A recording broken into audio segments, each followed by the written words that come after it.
Hello students, welcome to my channel Home Science Exam Master. आज अपने नए model practice set के साथ आई हूँ जिसमें आपके 125 क्वेश्चन हैं और ये आपके जैसे एग्जामिनेशन हॉल में आपको देखने को क्वेश्चन मिलेंगे उसी तरह के प्रश्नों का प्रैक्टिस सेट है ये। और आज इससे पहले जो मैंने वीडियो अपलोड किए हैं वो आपके सिर्फ टेक्सटाइल के हैं, लेकिन आज जो मैं लेके आई हूँ वो उसमें आपके सारे मिक्स क्वेश्चन हैं एग्जामिनेशन की तरह। तो शुरू करने से पहले मैं कहना चाहूँगी, अगर मेरा पढ़ाया हुआ आपको पसंद आता है तो प्लीज़ कमेंट करें, लाइक करें, शेयर करें और मेरा चैनल ज़रूर सब्सक्राइब करें। कमेंट ज़रूर करें, आपके कमेंट से मुझे मोटिवेशन मिलता है और मुझे पता चलता है कि मैं जिस तरह का से आपको पढ़ा रही हूँ आपको समझ में आ रहा है और आपके डाउट्स भी देखने को मुझे मिलते हैं। तो पहला प्रश्न है हमारा, पाइपिंग को काटा जाता है 75% वेफ्ट पे, 120 सेल्वेज से और 45% वाप से और 45% वेफ्ट से।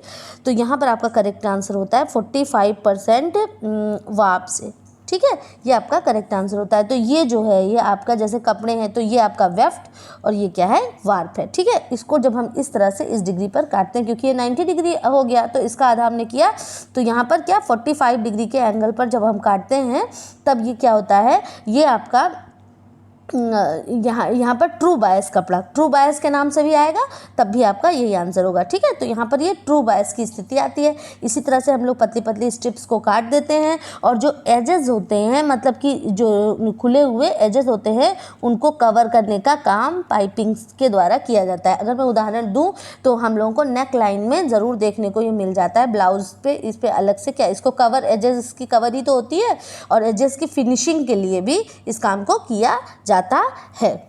अगला प्रश्न है हमारा, गर्भावस्था के दौरान अतिरिक्त ऊर्जा और प्रोटीन की आवश्यकता इस प्रकार है, मतलब प्रेगनेंसी में अतिरिक्त ऊर्जा और प्रोटीन की आवश्यकता। तो ऊर्जा कितना, 300 कैलोरी और 15 ग्राम, ये आपके पुरानी आरडी के अनुसार यहाँ पर ये करेक्ट आंसर होता है। लेकिन अगर हम RDA 2020 की बात करें तो हम, क्योंकि हमारे एग्जाम में जो भी क्वेश्चन आएंगे वो RDA 2020 के अकॉर्डिंग ही हमारे सारे क्वेश्चन आएंगे, तो हमें अपने RDA 2020 का ध्यान रखना है। तो यहाँ पर क्या हो जाएगा आपका 350 कैलोरी। ठीक है, कितनी, 350 कैलोरी क्या हो जाएगी, ऊर्जा, एनर्जी की ज़रूरत होती है ना। मैंने बताया था एनर्जी के लिए क्या टर्म आएगा, एस्टिमेटेड एवरेज रिकमेंडेशन। ठीक है, और किन दो चीज़ों को इंक्लूड किया गया है, आपके कार्बोहाइड्रेट और फाइबर को। ओके, तो अगला है हमारा, ये आपका हो गया। और फिर जब अगर प्रेगनेंसी की बात हम करते हैं तो प्रेगनेंसी में भी इन्होंने 2 ट्राइमेस्टर, 2020 में क्या 2 ट्राइमेस्टर हैं हमारे। कौन कौन से ट्राइमेस्टर हैं, वो जो फर्स्ट को नहीं इंक्लूड किया गया है, ये प्लस है, हाँ 350 में प्लस है। ठीक है, फिर उसके बाद उसमें 2 सेमेस्टर दिए गए हैं, जो हमारा सेकेंड ट्राई सेमेस्टर है, मतलब जैसे आपका 9 महीने का हुआ तो 1 से 3 महीना, 3 से 6 महीना और फिर उसके बाद 7 से आपका 9 महीने तक। तो इस तरह से प्रेगनेंसी को 3 भागों में बांटा गया। ओके, तो जो ये सेकेंड ट्राइमेस्टर है उसमें जो आपकी प्रोटीन की मांग है वो 9.5 ग्राम है। और अगर थर्ड सेमेस्टर में हम जाएंगे तो प्रोटीन की मांग कितनी हो जाएगी, 22.0 ग्राम। ठीक, तो अब इसको इस तरह से ट्राइमेस्टर वाइज पूछेगा, इस तरह से हमको बताना होगा कि अगर अतिरिक्त प्रोटीन की आवश्यकता गर्भावस्था में पूछता है तो, ठीक है, प्रेगनेंसी में पूछता है तो इस तरह से प्रोटीन का आंसर हम देंगे कि अगर सेकेंड ट्राइमेस्टर तो 9.5 और थर्ड ट्राइमेस्टर है तो 22.0, इसको क्या करेंगे, प्लस कर लेंगे। ठीक, अगला प्रश्न है हमारा, कपड़े के सिल्वेज वस्त्र की चौड़ाई के साथ समरेखा में चलने चाहिए। जो सेल्वेज होता है कपड़े का, समरेखा में चलना चाहिए, वस्त्र की लंबाई के साथ समरेखा में चलना चाहिए, वस्त्र की डिज़ाइन के अनुसार लाइन में होना चाहिए, इनमें से कोई भी सही नहीं है। तो यहाँ पर आपका थर्ड का बी ऑप्शन सही होता है, वस्त्र की लंबाई के साथ समरेखा में चलना चाहिए। अच्छा, सेल्वेज होता क्या है, आपको मालूम है सेल्वेज क्या है? सेल्वेज जब भी हम थान में कपड़े को देखते हैं तो उस समय क्या देखते हैं कि इस तरह से अगर कपड़ा है, ठीक, ये ऐसा थान में ऐसा खुल रहा है, ठीक, तो आप देखते होंगे जो इसके दोनों किनारे हैं, ये क्या, ये आपके किनारे इस तरह से बाइंड होते हैं। ठीक है, तो यही क्या है, सेल्वेज है, जो कि क्या एजेस को इधर से खुलने भी नहीं देते, इसी को हम क्या कहते हैं, सेल्वेज कहते हैं। तो वस्त्र की लंबाई के साथ समरेखा में चलते हैं। हाँ बिल्कुल, अगर ये कपड़ा है हमारा इस तरह से ऐसे बुना हुआ इस तरह से है, तो ये क्या होगा, जैसे जैसे कपड़ा बढ़ता जाएगा ये सेल्वेज भी बढ़ता जाएगा। ओके, आई होप कि आपको क्लियर हो गया होगा। अगला क्वेश्चन, इनमें से कौन सा वस्त्रालंकार का सिद्धांत नहीं है? संतुलन, प्रकाश, समानता, रिदम। तो इनमें से कौन सा वस्त्रालंकार का सिद्धांत नहीं है? तो इसमें दूसरा हमारा यहाँ पर करेक्ट हो जाता है, मतलब वस्त्रों का अलंकरण का सिद्धांत।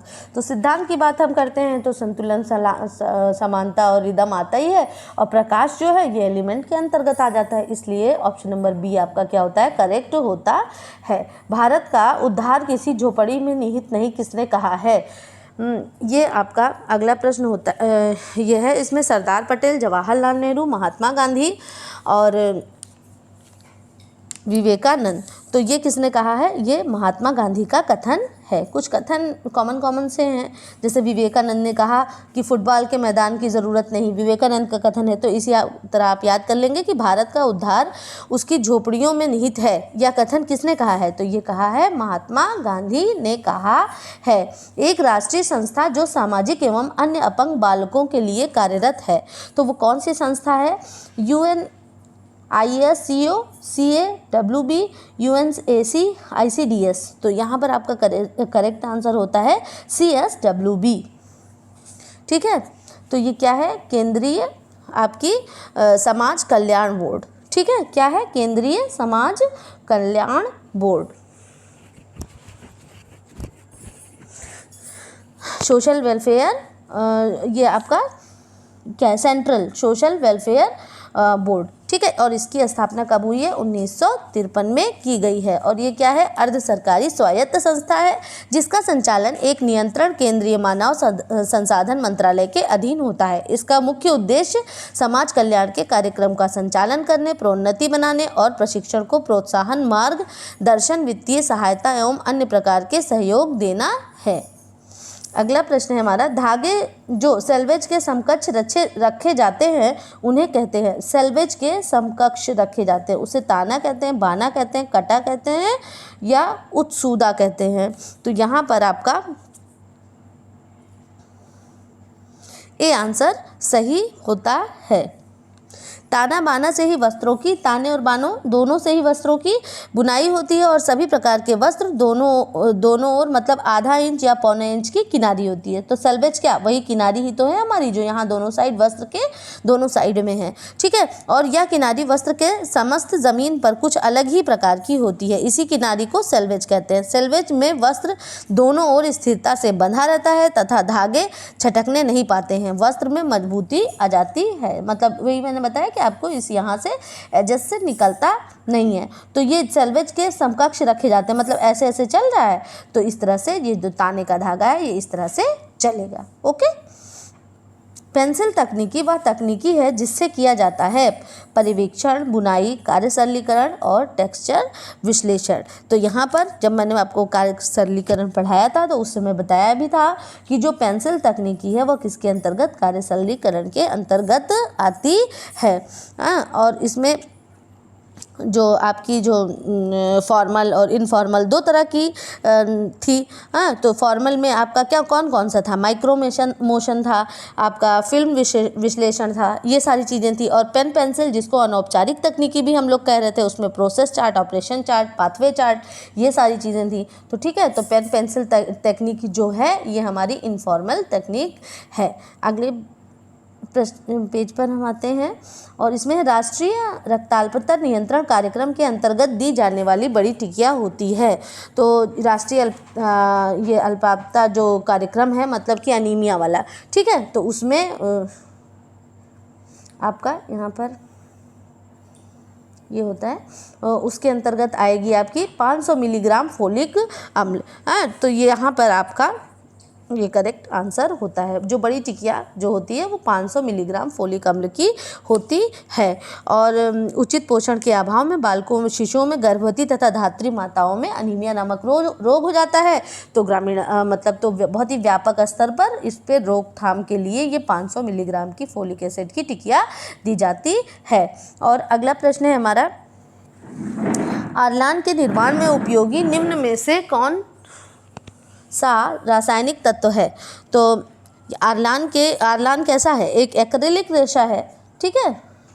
तो यही आपका करेक्ट आंसर है, एक्रिलोनाइट्राइल, ठीक है। तो आरलान क्या है? एक्रिलिक रेशा है। यह भी एक संश्लेषित पॉलीमर है, ठीक। मोनोमर्स कई सारे मिलते हैं तो पॉलीमर्स का निर्माण करते हैं, जो एक काफ़ी जटिल रासायनिक प्रक्रिया से स्वरूप बनता है। इसका आविष्कार सन 1948 में हुआ। कब हुआ? 1948 में हुआ। और इसमें 85% एक्रिलोनाइट्राइल होता है। क्या होता है? 85% एक्रिलोनाइट्राइल होता है। मैंने आपको बताया था ना कि जब भी कोई चीज़ बनती है तो उसका जो उसका रॉ मटेरियल जो होता है, बेस मटेरियल जो होता है, उसके बारे में हमें जानकारी होना चाहिए, ठीक है। तो सबसे उपयोगी जो तत्व है वो एक्रिलोनाइट्राइल है। अब वैसे भी आरलान एक्रिलिक से बनता है, तो एक्रिलिक से आप इसको, एक्रिलोनाइट्राइल को आप याद रख सकते हैं, ठीक है। अगला है, जब जाइगोट तो उसे एक्टोपिक गर्भावस्था कहते हैं। कब कहते हैं एक्टोपिक गर्भावस्था? स्थापित नहीं होता, डिम्बवाहिनी नली में स्थापित होता है, गर्भाशय में स्थापित होता है, अविकसित होता है। तो यहाँ पे डिम्बवाहिनी नली में ही स्थापित हो जाता है, तो उस समय क्या कहते हैं? एक्टोपिक गर्भावस्था कहते हैं। यूट्रस में ना जा करके वह डिम्बवाहिनियों में ही वो क्या हो जाते हैं? स्थापित हो जाते हैं। फिर उसके बाद जो डिम्बवाहिनी नली वो क्या है? गर्भ की एक निश्चित जगह तो गर्भाशय है, लेकिन कई बार यह गर्भ गर्भाशय के बाहर ही ठहर जाता है। जब फैलोपियन ट्यूब के अंदर ही गर्भाशय ठहर जाता है तो उस स्थिति को एक्टोपिक गर्भावस्था कहते हैं। अगला प्रश्न है हमारा, एक स्ट्रेट लाइन किचन में सभी उपकरण हैं और अलमारियां किसके साथ में रखी गई हैं? एक दीवार के, दो दीवार के, तीन दीवार के या चार दीवार के? तो यहाँ पर आपका करेक्ट आंसर होता है आपका एक दीवार के, एक स्ट्रेट लाइन किचन में, ठीक है। स्ट्रेट लाइन किचन जो है उसमें जो सभी उपकरण या अलमारियां होंगी वो वन वॉल में होंगी, ठीक है। और स्थान के अभाव होने के कारण इस तरह के रसोई घर बनाए जाते हैं। अगला प्रश्न है हमारा, पर्यवेक्षण जो नींबू अचार के तैयार करने में प्रयोग होता है, परिरक्षक मतलब प्रिजर्वेटिव की बात हम करते हैं। नमक है, सोडियम क्लोराइड है, सोडियम बेंजोएट है, पोटेशियम है। तो हम सभी जानते हैं क्या है? सॉल्ट। बहुत सारा सॉल्ट, ज़ीरा ना, ये सारी चीज़ों से मिला करके क्या हम करते हैं? नींबू का अचार बनाते हैं। और प्रिजर्वेटिव भी आपके दो तरह के होते हैं, मालूम है आपको? प्रिजर्वेटिव कौन कौन से होते हैं? टाइप 1 और टाइप 2, ओके। टाइप 1 और टाइप 2। टाइप 1 में क्या आता है? जो हमारी जितनी प्राकृतिक चीज़ें हैं, आपका सॉल्ट है, हनी है, शुगर है, विनेगर है, ये सब किसके अंतर्गत आते हैं? ये सब हमारे टाइप 1 में आते हैं। और टाइप 2 के अंतर्गत जैसे सोडियम बेंजोएट है, मतलब बहुत जितने सारे केमिकल्स का यूज़ हम करते हैं वो सारे हमारे टाइप 2 में आते हैं। अगला प्रश्न है, प्रजनन एवं दुग्ध श्रावण हेतु कौन सा खनिज आवश्यक है? लोहा, मैग्नीशियम, तांबा, कैल्शियम। प्रजनन एवं दुग्ध श्रावण हेतु मतलब बच्चे का जन्म होता है और दूध का श्रावण होता है, तो उस समय जो हमारा कैल्शियम है वो उसकी बहुत ज़्यादा आवश्यकता होती है। और कैल्शियम की भी और जो हमारे मिनरल्स हैं उनकी भी आवश्यकता होती है, क्योंकि भ्रूण के विकास के समय हड्डी का निर्माण आरंभ हो जाता है और कैल्शियम प्रोटीन, कोलेजन व कार्बोज के साथ मिलकर कैल्सिफिकेशन प्रक्रिया से हड्डी को ठोस व मजबूती प्रदान की जाती है। इस प्रक्रिया में फास्फोरस के साथ मिलकर कैल्शियम फॉस्फेट तथा हाइड्रोक्सी एपिटाइड बनता है। क्या क्या आपका? कैल्शियम फॉस्फेट तथा आपका हाइड्रोक्सी एपिटाइड बनता है। तो हम कैल्शियम की बहुत ही ज़्यादा आवश्यकता होती है। कृषि विज्ञान केंद्र किस लिए प्रारंभ किए गए? कृषकों के बीच व्यावसायिक प्रशिक्षण को बढ़ावा देने के लिए, कृषकों के बीच ऋण सुविधा को बढ़ावा देने के लिए, विद्यालयीन छात्रों के बीच कृषि को बढ़ावा देने के लिए। तो यहाँ पर हम सभी जानते हैं कि ये जो कृषि विज्ञान केंद्र है ये क्या है? कृषकों के बीच व्यावसायिक प्रशिक्षण को बढ़ावा देने के लिए इनकी स्थापना की गई थी। अगला प्रश्न है हमारा, भारत में दूरदर्शन किस वर्ष प्रारंभ हुआ?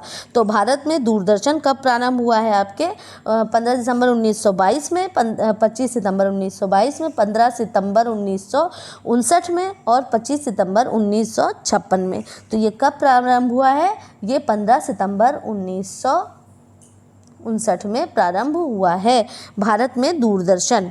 ठीक, सबसे प्रसिद्ध आपका सीमन जोड़ कहाँ पर स्थित होता है?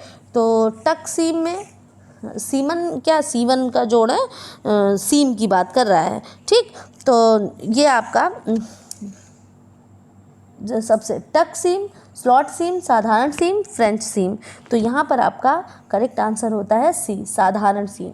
ठीक है, तो सबसे ज़्यादा प्रसिद्ध कौन सी है? जो हमारी साधारण जुड़ाई है, जिसमें कि कपड़े को हम स्टिच करते हैं कि वो एक दूसरे से जुड़ा रहे। दो जो हमारे वो फैब्रिक है उनको आपस में जोड़ने के लिए इनका प्रयोग किया जाता है। तो सबसे कॉमन सीम है ये आपकी प्लेन सीम। ओके, नवीन प्रचलनों को सबसे बाद में आवृत्त करने वाले व्यक्ति को क्या कहते हैं? तो जो सबसे बाद में करेगा तो उसको हम लैगार्ड कहते हैं। ठीक है, तो सबसे पहले क्या होते हैं आपके नवप्रवर्तक, फिर उसके बाद प्रारंभिक अभिकारक, फिर सेकंड में विलंबित अभिकारक और ये लैगार्ड है आपका। ठीक है, तो ये सबसे लास्ट में होता है। तो सबसे फर्स्ट ये है आपका स्टेप, सेकंड ये है, थर्ड ये है और फोर्थ स्टेप लैगार्ड कहलाता है। मतलब ये सबसे बाद में लेट लतीफ़ होते हैं। जब सभी लोग एक्सेप्ट कर लेते हैं तब उसके बाद ये मजबूरी में उसको क्या करते हैं, एक्सेप्ट करते हैं। प्रोटीन मुख्यतः इनमें से किस रूप में अवशोषित किए जाते हैं? डाइपेप्टाइड, ट्राइपेप्टाइड, अमीनो एसिड और पॉलीपेप्टाइड। तो यहाँ पर अमीनो एसिड्स हम सभी जानते हैं क्या किसे प्रोटीन किस में टूटता है? अमीनो एसिड्स में। ठीक है, और इन्हीं अमीनो एसिड से मिलकर प्रोटीन का निर्माण होता है। और यह अमीनो अम्ल क्या प्रोटीन की लघुत्तम इकाई है। अगला प्रश्न है आपका, ये फसाई का फुल फॉर्म बार बार एग्जाम में पूछा गया है, तो आप इसको याद कर लें बिल्कुल। फूड आपका safety and standard authority of India. क्या? Food safety and standard authority of India. इसको ये आपका बिल्कुल करेक्ट आंसर है। और यूरिन ब्रोन फेरनर जो है उनका कौन सा सिद्धांत है? तो उनका यूरिन ब्रोन जो जिसमें आपका बाह्य इन्वायरमेंट और ये सारी चीज़ें जो आती हैं वो आपके यूरी ब्रोन फेरनर के ही सिद्धांत हैं। तो मानववादी और सोशियो बायोलॉजी, पारिस्थितिकी प्रणाली और सामाजिक सांस्कृतिक। तो ऑप्शन नंबर सी आपका करेक्ट होता है। इकोलॉजिकल सिस्टम थ्योरी जो है ये किसकी है? इनकी यूरिन ब्रोनफेन, ये नाम ही अजीब सा इन्होंने लिख दिया है।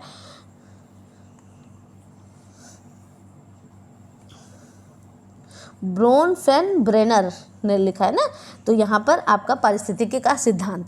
ठीक है, ये इन्होंने दिया है। एक्सोसिस्टम, मेसोसिस्टम ना, ये सारे इसी के अंतर्गत आते हैं।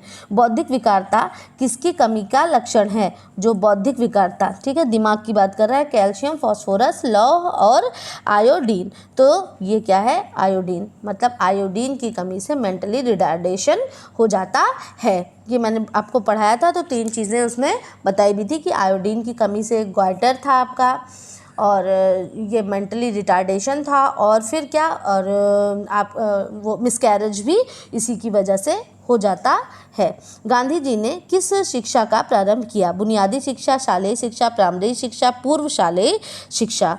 तो आप ज़रूर देखें और प्रश्न की प्रवृत्ति को समझें। तो गांधी जी ने पूर्व शालेय शिक्षा पर दिया, और 1900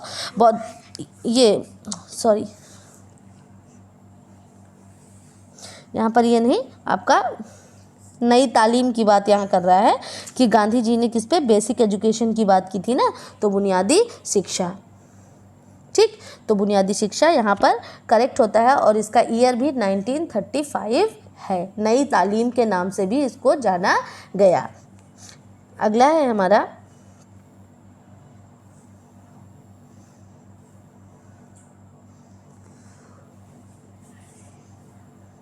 RDI संस्तुति आहारीय अंतर्ग्रहण किससे प्रभावित होता है? संस्तुति, आहारीय, अंतर ग्रहण, ये आपके किससे परिवार मतलब कि इफेक्ट कौन क्या डालता है? कार्यस्थल, सामाजिक स्थिति, पारिवारिक आकार और शारीरिक आकार। तो ये संस्तुति, आहारीय, अंतर ग्रहण जो है इसमें पारिवारिक आकार सबसे ज़्यादा इफेक्ट डालता है। और किस तरह से डालता है? सामान्यतः परिवार के सभी सदस्य यदि धनोपार्जन करते हैं तो पारिवारिक स्थिति ठीक होती है, लेकिन यदि कुछ ही लोग धन की व्यवस्था करते हैं तो परिवार में समस्याएं होती हैं। इससे परिवार के पोषण पर क्या पड़ता है? बुरा प्रभाव पड़ता है। इनमें से कौन सी रेखाएं सक्रियता, गति और शक्ति की अभिव्यक्ति कराती हैं? तो 25 का इसका है आपका, ये देखेंगे आप क्या करेंगे कि सक्रियता, गति और शक्ति को अभिव्यक्ति करती हैं समस्तरीय रेखाएं, विकर्णीय रेखाएं, ऊर्ध्वाधर रेखाएं, वक्र रेखाएं। तो इसका करेक्ट आंसर होता है आंसर नंबर बी, विकर्णीय रेखाएं, अर्थात कि कौन सी लाइन? Diagonal line. ओके, ये जो आपकी डायगोनल लाइन है वो सक्रियता, गति और शक्ति की अभिव्यक्ति करती हैं। ढलुआ और तिरछी दिशा में आने जाने वाली यह रेखाएं चौड़ाई को कुछ कम करती हैं और लंबाई को थोड़ा सा बढ़ाती हैं। डायगोनल लाइन इस तरह की। ओके, परिधीय आंतरिक पोषण पोषणीय सहायक का एक माध्यम है जिसमें आंतरिक विलयन सीधे में डाला जाता है। परिधीय आंतरिक पोषण, ठीक है। तो इसका यहाँ पर आपका करेक्ट होता है परिधीय शिरा में। परिधीय आंतरिक पोषण पोषणीय सहायता का एक माध्यम है जिसमें आंतरिक विलयन, ठीक है, विलयन किस में डाला जाएगा? सीधे परिधीय शिरा में, मतलब कि ये आपके परिधीय शिरा में डाला जाएगा। परिधीय आंतरिक पोषण पोषणीय सहायता का एक माध्यम है जिसमें आंतरिक विलयन सीधे परिधीय शिरा में डाला जाता है। ऊन जिस प्रोटीन से बना होता है उसे क्या कहते हैं? अभी मैंने आपको उस दिन बताया भी था, ठीक है, केराटिन। और फाइब्रिन ये अजीब सा लिखा होता है ट्रांसलेशन। फाइब्रिन क्या होता है? हमारा सिल्क में पाया जाने वाला प्रोटीन है।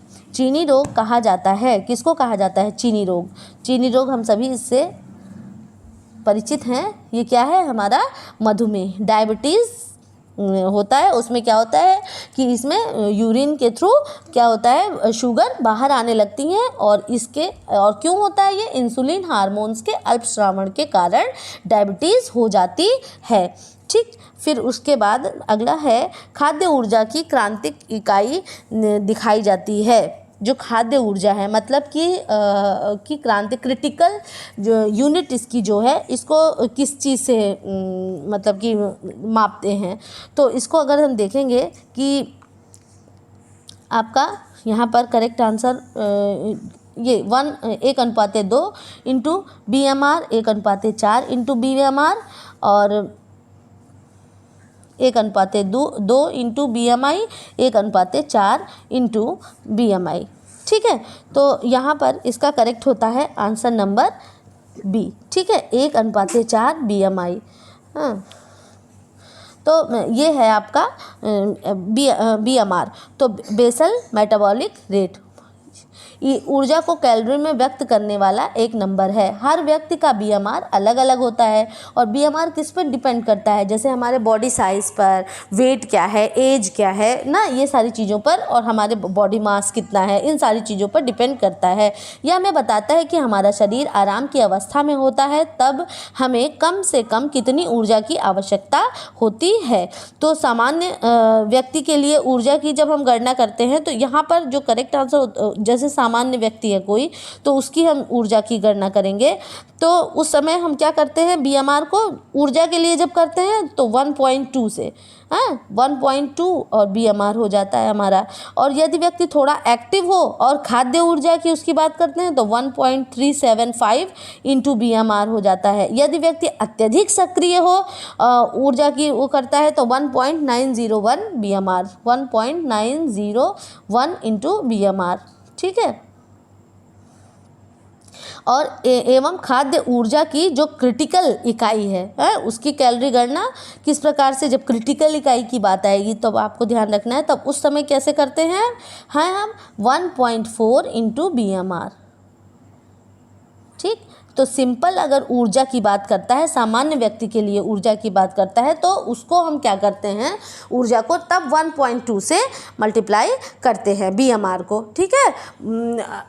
बेसल मेटाबॉलिक रेट जो है उससे हम तब 1.2 से करते हैं। लेकिन और जब क्रिटिकल यूनिट की बात करता है, क्रांतिक इकाई की बात करता है, तब उस समय 1.4 BMR हमारा करेक्ट आंसर होता है।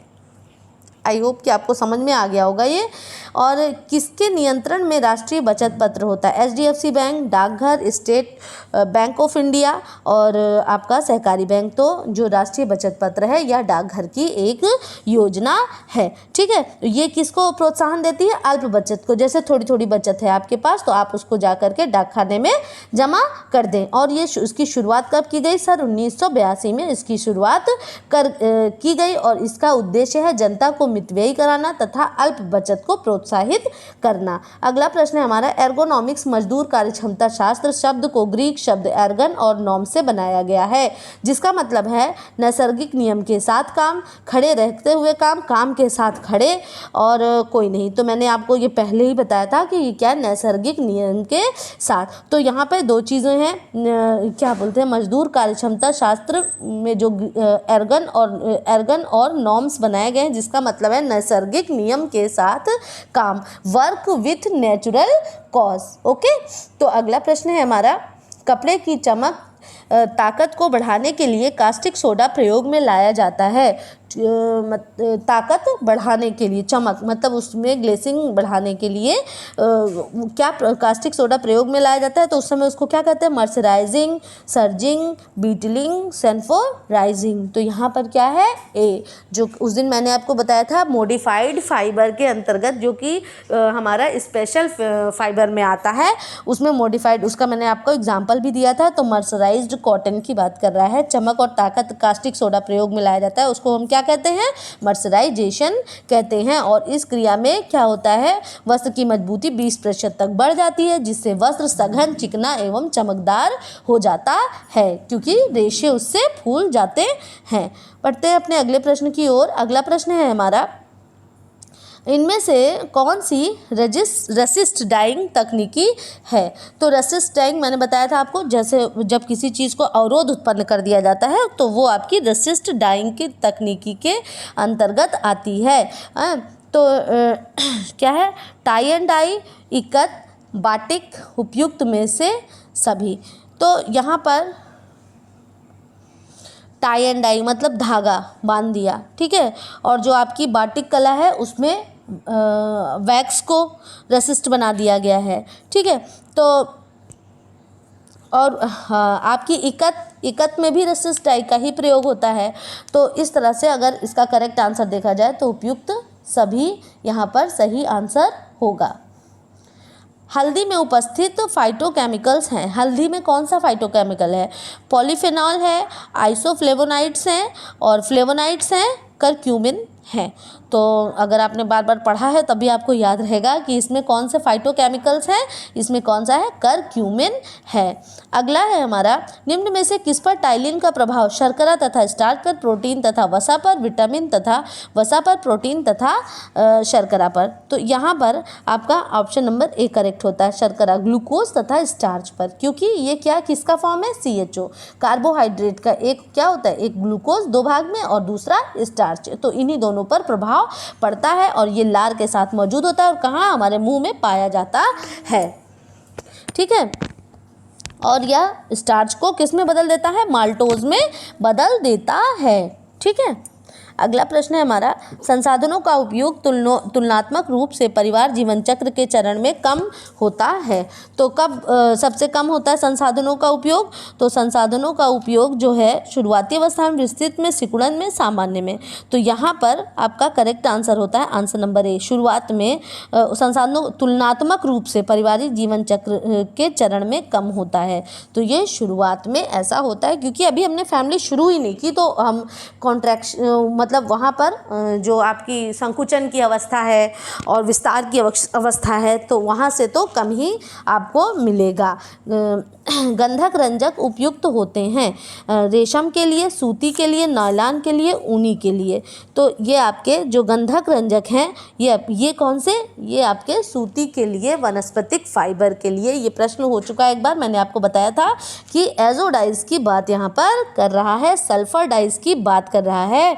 ठीक है, तो ये क्या होते हैं, सूती, लिनन, रेयान तथा जूट आदि रेशों से बने वस्त्रों को रंगने के लिए ये रंग उपयुक्त होते हैं। ये रंग धुलाई के प्रति पक्के होते हैं, परंतु ब्लीच एवं अत्यधिक प्रकाश के संपर्क में आकर रंग फीके पड़ जाते हैं। और सल्फर रंग कैसे होते हैं, ये महंगे होते हैं। और ये पानी में घुलनशील है या अघुलनशील, तो ये क्या है, पानी में अघुलनशील होते हैं और इनको घोलने के लिए क्षारीय प्रतिकर्मक का उपयोग करना पड़ता है। काली चाय के उत्पादन की क्रिया को एक महत्वपूर्ण चरण है। तो काली चाय का जो उत्पादन किया जाता है, तो अब इसको आपको चरण में लगाना है कि कौन सा है पहले और कौन सा बाद में है। खमीरीकरण, सतह पर स्थिर करना, मिश्रित करना, पीसना।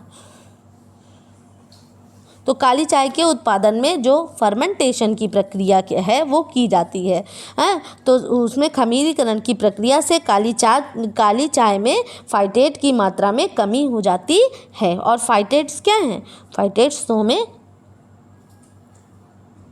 एक मिनट, ये कहाँ चला गया, हाँ, तो हम लोग कहाँ थे, ये काली चाय के उत्पादन की क्रिया का एक महत्वपूर्ण चरण क्या है, खमीरीकरण करना है। ये इसका ऑप्शन नंबर ए करेक्ट होता है। अगला प्रश्न है, रोशनदान की दीवार के ऊपरी भाग में स्थित होता है क्या चीज़, क्योंकि जो रोशनदान हमारा है वो ऊपर क्यों स्थित, क्योंकि अशुद्ध वायु शुद्ध वायु की अपेक्षा भारी होती है, अशुद्ध वायु शुद्ध वायु से हल्की होती है, अशुद्ध वायु कभी भारी कभी हल्की होती है, या फिर कोई अंतर नहीं होता है। तो यहाँ पर ऑप्शन नंबर बी करेक्ट होता है, अशुद्ध वायु शुद्ध वायु से हल्की होती है। ओके, तो यहाँ पर ऑप्शन नंबर बी करेक्ट हो जाता है कि क्योंकि क्या हो कि जिससे कि शुद्ध हवा अंदर आए और अशुद्ध हवा बाहर आए। दरवाजे से शुद्ध हवा अंदर आई और जो गर्म हवा है, जो गर्म जो हो गई तो वो क्या हो जाएगी, ऊपर की तरफ उड़ जाएगी। ओके, तो इस तरह से सही हो जाता है हमारा ये आंसर। फिर अगला प्रश्न है, वसा या पानी के बिना खाना बनाने की विधि कौन सी कहलाती है। वसा और पानी दोनों, फैट भी नहीं होगा और मॉइस्चर भी नहीं होगा। ठीक है, तो यहाँ पर ये भूनना, उबालना, स्टीमिंग करना, सिमरिंग करना। ठीक है, तो यहाँ पर ए करेक्ट होता है। जैसे भूनने में हमारी चपाती मेकिंग भी आती है और किसी भी सूखी चीज़ को हम रोस्ट कर रहे हैं वो हमारा आता है। फिर उबालना, उसमें भी पानी की ज़रूरत होती है। स्ट्यू करना मतलब धीमी आंच पर पकाना, और इसमें मीट वगैरह को टेंडर होने में टाइम लगता है, तो इस विधि का प्रयोग किया जाता है। सिमरिंग मतलब खदकाना, मतलब धीरे धीरे आंच में। तो ये भी आपका मॉइस्ट हीट और ये भी आपका ये आपका जो है मॉइस्ट हीट मेथड के अंतर्गत आता है। भूनने में कुछ भी नहीं लगता, इसमें तो मतलब पानी लगता है, इसमें तो वसा की मात्रा होती है साथ में। बाटिक टाई और डाई और इकत छपाई के प्रकार है। ब्लॉक छपाई, प्रतिरोध छपाई, शोधन छाप और वर्णक छाप। तो बाटिक जो है, ये भी बात हुई थी, प्रतिरोध छपाई के प्रकार है। बाटिक, टाई एंड डाई और इकत छपाई। ठीक, ये क्वेश्चन आप बिल्कुल गलत नहीं करेंगे और बार बार कंफ्यूजन हो जाता है बच्चों को और गड़बड़ कर देते हैं। कोशिका के ऊर्जा ग्रह होते हैं केंद्र, ऊर्जा ग्रह की बात हो रही है, केंद्रक, राइबोसोम, माइटोकॉन्ड्रिया और लाइसोसोम। ठीक है, तो हमारे जो माइटोकॉन्ड्रिया हैं ये तो सुसाइडल बैग हो गया है आपका, ये प्रोटीन वाले हो गए। ठीक है, केंद्रक तो कोशिका की जान ही है।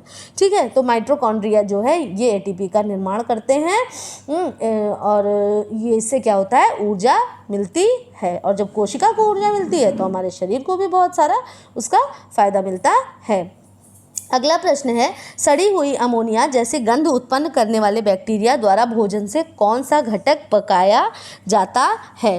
तो यहाँ पर सड़ी हुई अमोनिया जैसी गंध जिसमें आती है, तो यहाँ पर आपका प्रोटीन्स, लिपिड्स, स्टार्च, विटामिन्स। तो करेक्ट आंसर क्या होता है, आंसर नंबर ए। अमोनिया की बात कर दे तो यहाँ पे प्रोटीन्स की ही बात होगी। ठीक है, तो गंध जैसी उत्पन्न करने के लिए बैक्टीरिया द्वारा जो भोजन होता है उसमें क्या होते हैं, प्रोटीन के जो अब घटक से पचाया जाता है। तो यहाँ पर करेक्ट आंसर क्या है, प्रोटीन। फिर उसके बाद अगला है, इनमें से कौन जेली इनमें से कौन सा वाक्य सही है? जैम और जेली एक से हैं। जैम बनाने में सिट्रिक एसिड व चीनी की आवश्यकता होती है। पूछ रहा है कौन सा सही है। ठीक है, स्क्वैश और चाशनी में कोई अंतर नहीं है। जैम बनाने में सिट्रिक अम्ल मुख्य सामग्री है। तो यहाँ पर आपका करेक्ट आंसर होता है आंसर नंबर बी। ठीक है, जैम बनाने के लिए आवश्यक तत्व कौन कौन से हैं? ठीक, सिट्रिक एसिड की ज़रूरत होती है, चीनी की भी आवश्यकता होती है। अच्छा, उसके अलावा भी कुछ चीज़ें हैं, जैसे जिन फलों को जैम जेली बनाने हेतु प्रयुक्त किया जाना है उन फलों का ताज़ा होना चाहिए, मतलब कि ओवर राइप ना हो। ठीक, और ताज़े व पके फलों में पैक्टिन की अधिकता रहती है। पैक्टिन फलों का वह पदार्थ है जिसकी सहायता से जैम व जेली जमते हैं। बेर, रसभरी और सेब का अच्छा जैम बनता है क्योंकि इसमें पैक्टिन एवं खटास होती है। ओके, तो मेरे ख्याल से जैम जेली आपको क्लियर हो गया होगा। फिर उसके बाद कोरोनाइजिंग परिसज्जा किस रेशे पर उपयोग में लाई जाती है? कोरोनाइजिंग, ये एसीटेट रेशे, एस्बेस्टास रेशे, ग्लास रेशे या फिर रेयान रेशे? तो यहाँ पर करेक्ट आंसर हो जाता है ग्लास फाइबर पर। ठीक, यहाँ पर कोरोनाइजिंग परिसज्जा की बात, जैसा कि नाम से स्पष्ट है, फाइबर ग्लास शीशे से बना होता है। एक ऐसा अद्भुत एवं आश्चर्यजनक रेशा जिसके गुण एवं विशेषता कांच की विशेषताओं के ठीक विपरीत है।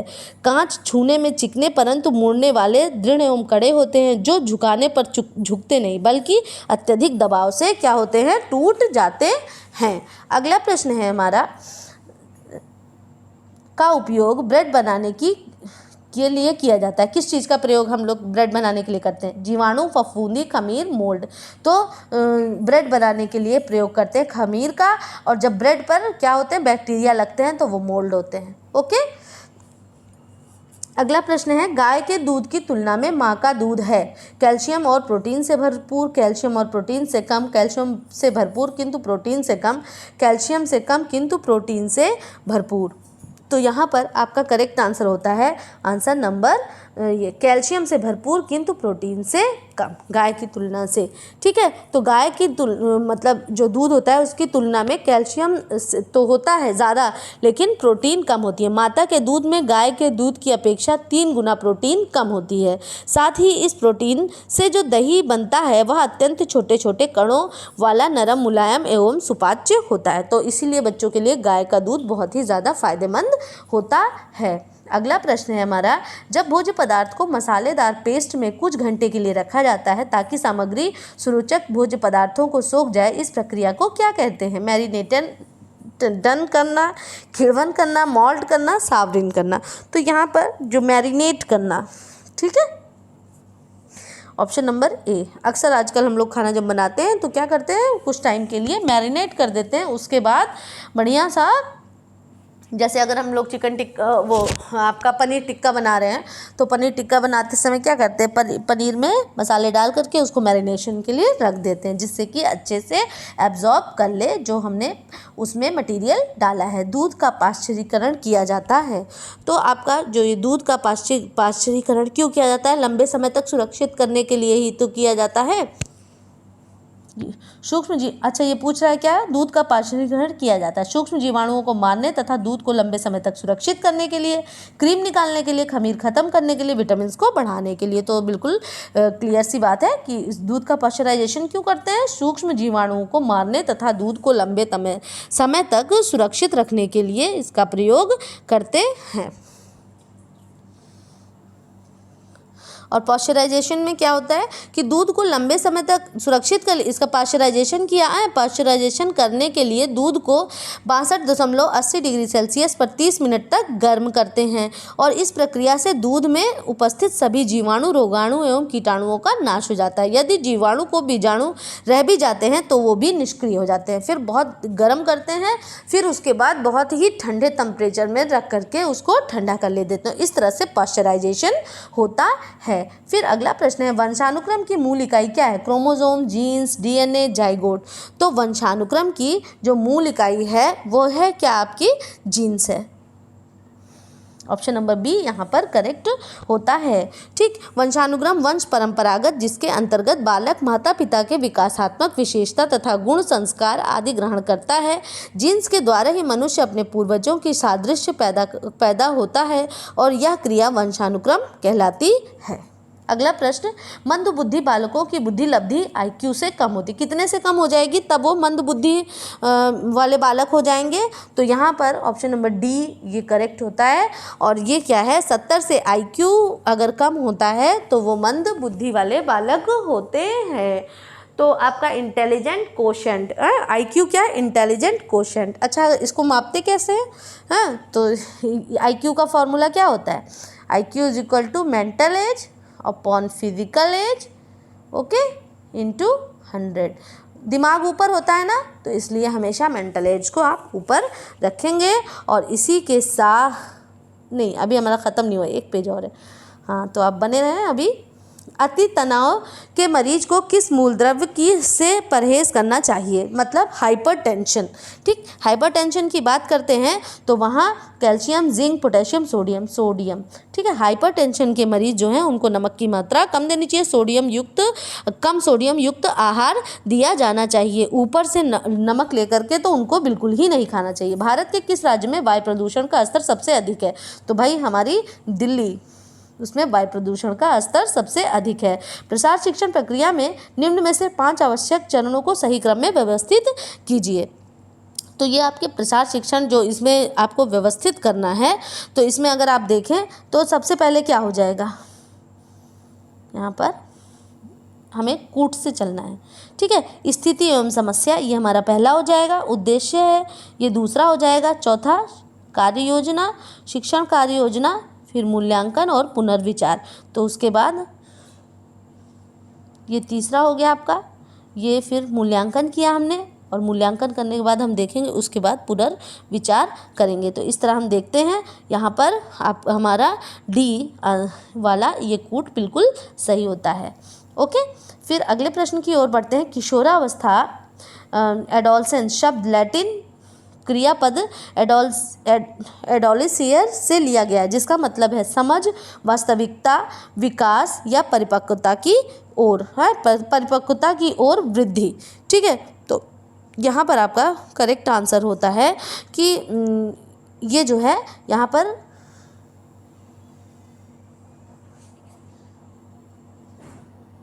मैच्योरिटी।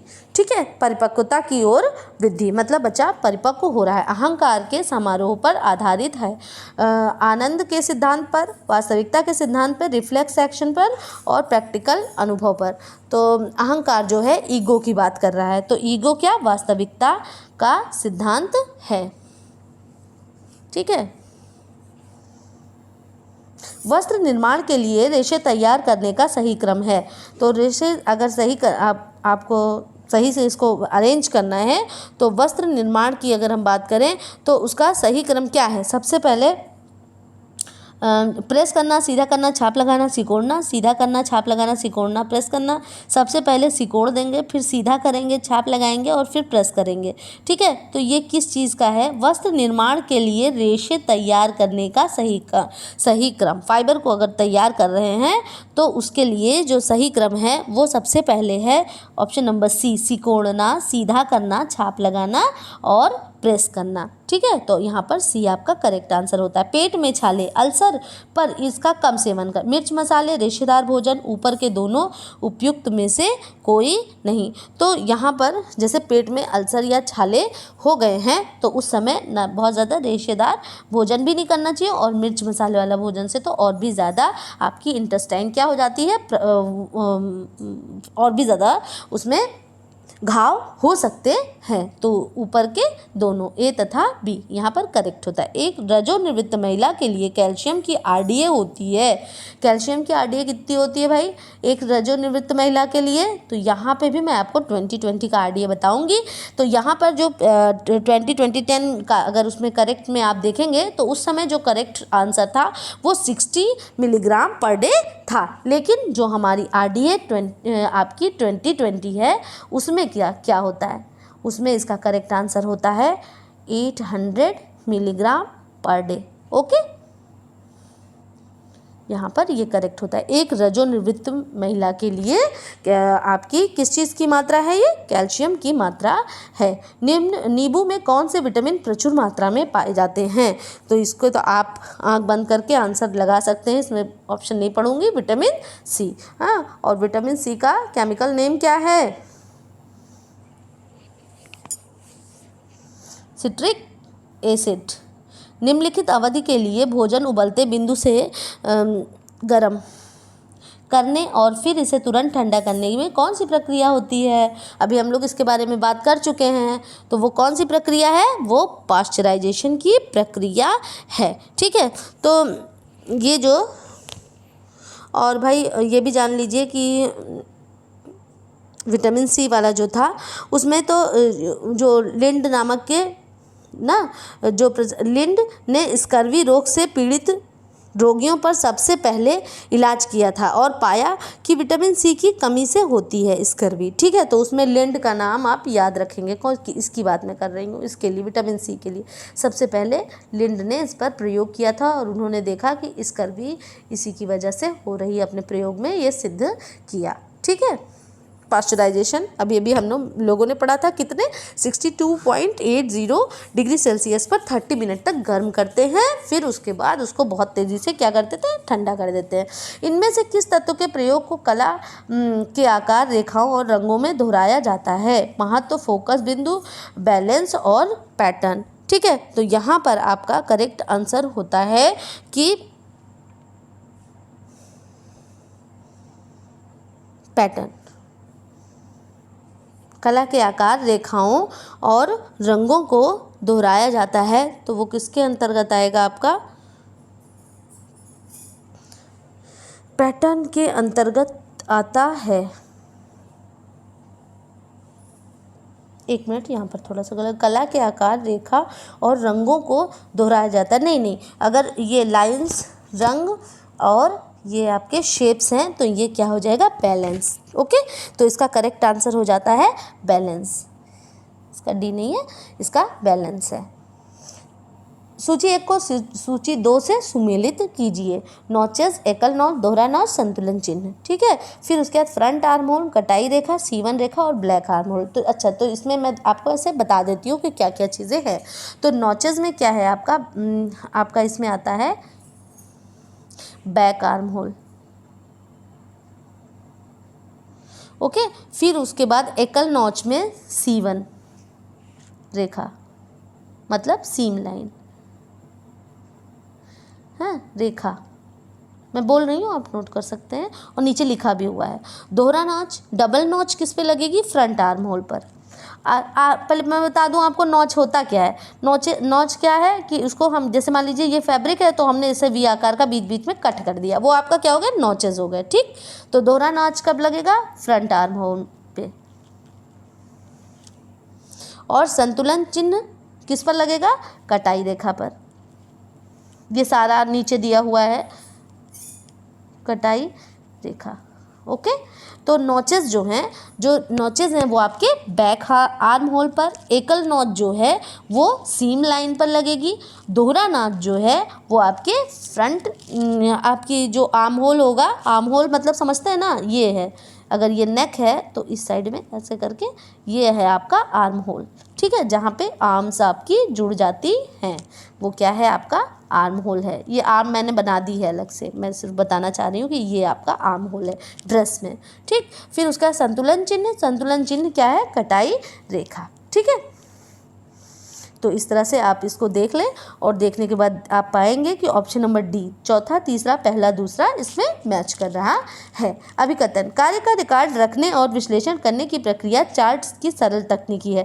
यह प्रक्रिया को स्पष्ट करने के लिए उदाहरण का प्रयोग करता है जिससे कार्य को सुसंबद्ध रूप से संक्षिप्त कर सके। तो यहाँ पर क्या होगा? ए सत्य है और आर असत्य है, ए असत्य है, आर सत्य है, ए और आर दोनों सत्य है। एक बार पढ़ लेते हैं इसको हम लोग, फिर से क्लियर हो जाए आपको। कार्य का रिकॉर्ड रखने और विश्लेषण करने के लिए प्रक्रिया चार्ट सरल तकनीकी है। हाँ बिल्कुल, जो प्रोसेस चार्ट है ये बहुत ही अच्छी तकनीकी है। यह प्रक्रिया को स्पष्ट करने के लिए उदाहरण का प्रयोग करता है, जिससे कार्य को सुसंबद्ध रूप से संक्षिप्त किया जा सकता है। ठीक है, तो आपकी जो प्रोसेस चार्ट है उसमें बहुत सारे सिंबल्स हैं, तो फिर क्या करते हैं हम उसको बहुत ही संक्षिप्त रूप से दिखा सकते हैं। तो इसी के साथ ही हमारे आज के 64 प्रश्न आपके क्लियर होते हैं। और अगर समझ में आता है आपको तो प्लीज़ कमेंट करें, लाइक करें, शेयर करें और सब्सक्राइब करें। Okay, thank you.